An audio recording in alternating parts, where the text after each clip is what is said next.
Your body is making cholesterol right now. An enzyme in your liver builds it molecule by molecule. The pharmaceutical industry sells a pill to block that enzyme.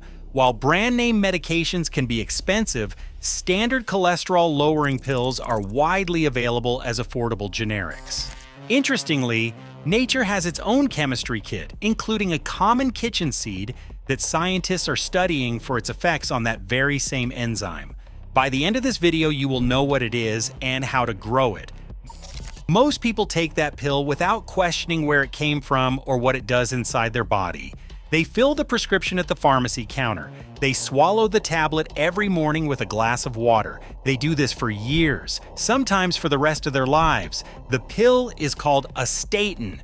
Roughly 40 million adults in the United States take one every single day. Statins work by shutting down a specific enzyme in your liver. Think of your liver as a factory. This enzyme is the foreman on the production line. It controls how much cholesterol your body manufactures every hour of every day. The pill steps onto the assembly line and temporarily dials back the foreman's speed, allowing cholesterol levels to drop.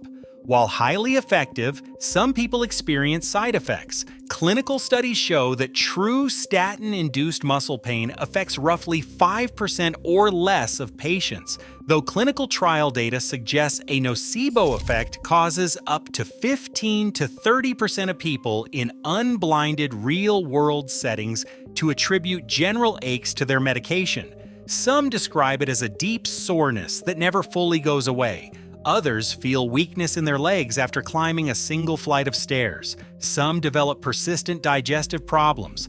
Others report a mental fog that makes it harder to concentrate or remember simple things.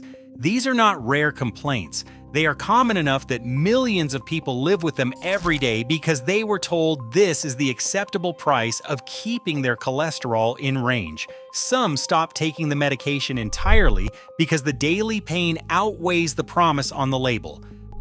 The global statin market is now valued at over $16 billion. By some estimates, it will climb past $22 billion before the end of this decade. This is not medicine as most people imagine it. This is a subscription service. You start the pill and you do not stop. The revenue model depends entirely on permanence. Every patient who fills a prescription this month is a guaranteed customer next month, and the month after that, and every month that follows for the rest of their life. Meanwhile, a seed that targets the exact same enzyme sits on the shelf of every Indian grocery store in the country. It costs less than a bag of rice. Most people walk right past it without a second thought. It has been cultivated for over 6,000 years. 500 million people across South Asia eat it every single week, and the pharmaceutical industry has never once funded a large-scale trial to find out what it does. Charred remains of this seed have been recovered from ancient sites in Iraq dating back to 4000 BC. Desiccated seeds were found inside the tomb of Tutankhamun in Egypt, placed alongside gold and lapis lazuli as though the ancients considered them equally precious. Not as decoration, as provision for the afterlife, a seed so valued that it was chosen to accompany a pharaoh into eternity. And yet most people in the Western world today have never heard its name. To understand why that name was buried while statins were built into a global empire, you have to go back to where the written record begins. The record begins on the banks of the Nile. In 1874, a German Egyptologist named Georg Ebers acquired a scroll of papyrus dating back to 1500 BC. Known as the Ebers Papyrus, it is one of the oldest and most complete surviving medical documents in human history. Spanning over 20 meters in length, it catalogs hundreds of plant remedies used by Egyptian physicians for everything from lung disease to digestive failure. Among those remedies is a seed prescribed for cleansing the stomach, calming the liver, and soothing inflammation. That seed is fenugreek. The full botanical name is Trigonella phoenum graecum. In India, they call it methi. In Arabic, they call it hilbe. In Ethiopia, it is abish. In Turkey, they say semen. In Mandarin, it is huluba. One plant with a dozen names across a dozen cultures, and not a single one of those names was ever marketed to Western consumers. The Egyptians did not just eat fenugreek, they regarded it as sacred enough to include in embalming rituals. They associated the seed with rebirth and renewal. They pressed it for oil and ground it into paste for healing poultices. They used this plant in ways that suggest they understood its value at a level modern nutrition is only now beginning to catch up with. But Egypt was not alone. In India, classical Ayurvedic texts dating back to 500 BC describe fenugreek under the name Methika. The Karaka Samhita and the Sushruta Samhita, two of the oldest medical encyclopedias in existence, prescribe it for digestive strength, respiratory health, and metabolic balance. These were not folk remedies whispered between villagers. These were systematic prescriptions written by physicians who spent entire careers studying the effects of plants on the human body. In the traditional Indian systems of medicine, including Ayurveda, Unani, and Siddha, fenugreek holds a position that has never wavered across 25 centuries. The prescription never changed because it never needed to. Walk into any Indian household today and you will see methi seeds soaking in a glass of water on the kitchen counter. Grandmothers drink that water every morning before breakfast. Mothers cook the fresh green leaves into winter dishes served alongside garlic and warm flatbread. Fathers sprinkle ground seeds into curries and lentil soups. This is not supplementation. This is culture. This is the quiet daily rhythm of a civilization that never needed a pharmacy to manage what the kitchen already handled. The knowledge was never hidden. It was never classified or locked in a vault. 500 million people across South Asia eat fenugreek every week in one form or another. It sits on open shelves in markets from Mumbai to Kathmandu to Dhaka to Lahore. It is as common as salt. The knowledge was always there, always public, always available. The Western world simply never looked. In ancient Greece, the physician Hippocrates used fenugreek as a soothing herb for inflammation. The physician Dioscorides, often called the father of pharmacology, documented it around 65 AD as a key compound in medicinal ointments. The Romans used it to treat fevers and respiratory ailments. They flavored their wine with it in the 1st century. And in 1057 AD, the plant was formally adopted into Chinese medicine during the Song dynasty. Prescribed for kidney health and digestion.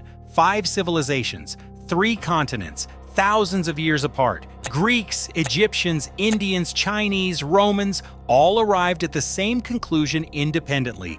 This seed heals. And not one of them charged a monthly subscription for the privilege. So why has the Western world never heard of it? The answer begins with language. Fenugreek has at least 12 names scattered across the languages of the world. When a plant has no consistent name in English, it has no shelf presence, no unified identity and research databases, no recognizable brand to build awareness around. Cilantro became a household word because Western food culture unified its name and put it in every grocery store.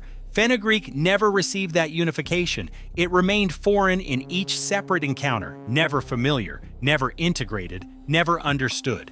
Now here is what this seed actually does inside your body and why a $16 billion industry should be paying close attention. Fenugreek attacks cholesterol from 2 completely different directions at the same time. The first weapon is a soluble fiber called galactomannan. This fiber makes up nearly half the weight of every seed. When it enters your digestive tract, it forms a thick gel that coats the walls of your intestine. Picture your intestine as a highway. Cholesterol from the food you eat is the traffic trying to merge into your bloodstream. That gel acts as a barricade, blocking the on-ramp. The cholesterol cannot get through. It passes straight out of your body instead of entering your blood.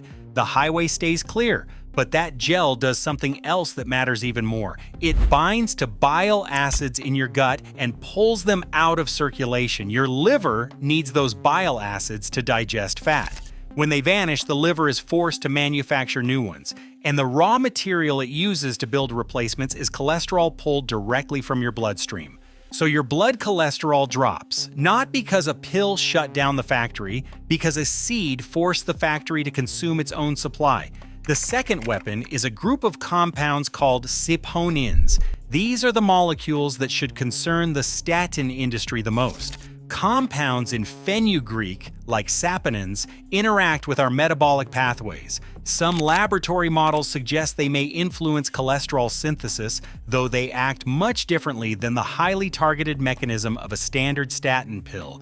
One comes in a prescription bottle at $300 a month. The other grows in a container on your windowsill in under 30 days. Controlled clinical trials have now confirmed what those ancient civilizations always knew. A review of 12 randomized trials involving more than 500 participants found that daily fenugreek supplementation produced significant reductions in total cholesterol, LDL cholesterol, and triglycerides. It also raised HDL, the protective kind that most people struggle to increase. Separate studies found that just 30 days of ground fenugreek seed powder moved every cholesterol marker in the right direction, down for the dangerous numbers, up for the protective ones, and cholesterol is not the only number this seed moves. Research shows that fenugreek can help support healthy blood sugar levels, primarily due to its slow digesting fiber and an amino acid called 4-hydroxyisoleucine, which helps stimulate insulin when glucose is high. While it is a fantastic dietary addition, it cannot replace prescribed diabetes medications, which provide precise, life-saving glycemic control. Every additional benefit this seed provides threatens another revenue stream. Cholesterol medications, blood sugar drugs, anti-inflammatory treatments, digestive support products. Each category represents billions in annual global sales, and each could be partially addressed by a plant that costs almost nothing after the first planting. So if the evidence exists and the history is documented and the mechanisms are confirmed, why has nobody told you? The answer is not a conspiracy, it is a spreadsheet. Search any major medical research database, type in statin cholesterol. You will find more than 20,000 published studies backed by pharmaceutical companies with billion-dollar research budgets. Now type in fenugreek cholesterol. You will find a few hundred, most of them published by research teams in India, Egypt, and Iran. The ratio is not because statins are more effective. It is because statins generate revenue that funds more research that generates more revenue. Companies sponsor trials that support the products they sell. No company sells fenugreek at $300 a month. So no company writes the check for a 10,000 patient trial. The funding flows toward patentable molecules. The research follows the funding. The gaps in what we know are not accidental, they are economic. The ancient texts that first documented this seed were written in Sanskrit and hieratic script and classical Chinese. Until the early 2000s, Western medical databases systematically under-indexed research published in Asian and Middle Eastern languages. A clinical finding written in Hindi or Urdu might as well not exist for an American cardiologist reviewing evidence on a Monday morning. The translation barrier functioned as an information wall. Thousands of years of documented knowledge on one side, $16 billion in annual pharmaceutical revenue on the other. The economics explain everything else. Statins are a subscription. You take the pill every morning, you refill every month, you continue for years or decades. The business model depends entirely on repetition. Fenugreek is the opposite of repetition. It is a legume that fixes nitrogen from the air into the soil through its roots, meaning it actually improves the ground it grows in rather than depleting it. One planting produces a harvest in 30 days. Seeds from that harvest plant the next crop. The cycle continues indefinitely without another purchase. No corporation benefits from this model, no quarterly earnings improve, no shareholder value increases when a customer becomes self-sufficient. A seed that cannot be patented generates no patent revenue. A crop that regrows from its own roots generates no repeat sales. A remedy prepared in a kitchen with no processing generates no manufacturing margin. The system that promotes profitable medicines simply looked past the one that could not be monetized. Not because anyone deliberately buried it, because nobody profited from pointing it out. But the seed does not care about profit margins. It cares about germination. and germination is something you can start this week. Fenugreek is one of the simple food plants on Earth to grow at home. It thrives in containers. It does not need a garden bed or a plot of land or any specialized equipment. A wide, shallow container with a depth of 6 to 8 inches is all you need. A $5 bucket from any hardware store works perfectly. A repurposed storage bin from the garage works just as well. Punch a few drainage holes in the bottom. Fill it with standard potting mix, nothing fancy, nothing expensive. This plant evolved in the dry, lean soils of the Mediterranean coast and the plains of South Asia. Your kitchen windowsill is luxury. Take a handful of fenugreek seeds. You can find them at any Indian grocery store, any international market, or online for a few dollars a bag. Soak them overnight in a glass of room temperature water. By morning, the seeds will have swelled and softened. Drain them. Scatter them evenly over the surface of the soil. Cover with a thin layer about a 1/4 inch deep.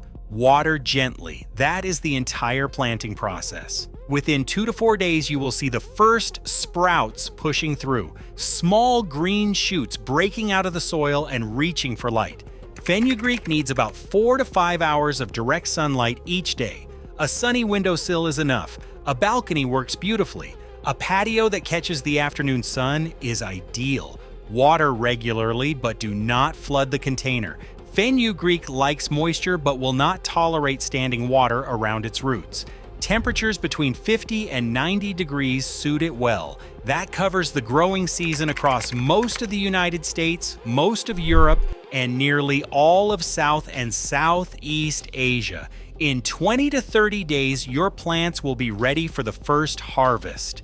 Cut the leaves about an inch above the soil line and leave the base growth intact. Within 2 weeks, the plants will push back up from the same roots. You can harvest from a single planting 3 or 4 times before starting a new batch. One container producing greens month after month for the cost of a bag of seeds that sells for less than a cup of coffee. If you want the seeds themselves, let the plants mature for 2 to 4 months. The pods will dry right on the stems. Crack them open and inside you will find small golden brown seeds containing the same compounds that clinical trials have been measuring. Store them dry in a jar and they keep for years. Seeds from one harvest plant the next crop. The cycle never ends. Eat the fresh leaves in salads. Stir them into soups and curries the way Indian families have done for centuries. Soak a teaspoon of seeds overnight and drink the water each morning the way grandmothers in Delhi and Hyderabad and Lahore have done for generations. Grind dried seeds into powder for cooking. Brew the dried leaves as tea. Every form delivers the active compounds. Every form costs almost nothing. Plant a second container 1 week after the first. Plant a third the following week. Within a month, you will have a rolling harvest that never stops. Fresh green leaves and golden seeds growing on your porch or your windowsill in amounts that a single household could never use alone. Now consider what this arrangement actually means. One bag of seeds bought once becomes a permanent supply. Seeds from your first harvest, plant your second crop. Seeds from your second plant, your third. There is no subscription, no refill reminder, no pharmacy counter, no insurance form. You are not a customer in this system, you are the source. There is no company standing between you and your health. Think back to where we started. Your liver producing cholesterol molecule by molecule. The enzyme running the production line around the clock. The pharmaceutical industry selling you a pill to shut that line down at $300 a month every month for the rest of your life. A $16 billion global market built on the certainty that you will never stop paying. Now picture a bucket on your patio in the late afternoon sun. Green leaves reaching upward, small golden pods drying along the stems. This is a plant that has been doing this exact work for 6,000 years. Pharaohs were buried with it in the Valley of the Kings. Indian grandmothers soak it in water every single morning before the rest of the house wakes. Hippocrates prescribed it in ancient Greece. Chinese healers adopted it 1,000 years ago, and controlled clinical trials have now confirmed it does exactly what every one of those civilizations always said it did. It grows in a bucket. It sprouts in days, it harvests in a month, it regrows from its own roots, it feeds the soil it lives in, and the only reason you are hearing about it now is that nobody profits when you grow the answer yourself. 6,000 years of proof sitting in the ground, a handful of seeds, 30 days. That is the thing about the secrets beneath nature. They are never truly hidden. They are just growing quietly in the soil, waiting for someone to finally look down. And don't forget, if you want to grow what the healthiest people on the planet are growing and start living like them, the Centenarian's Garden has got you covered. Go show them some love.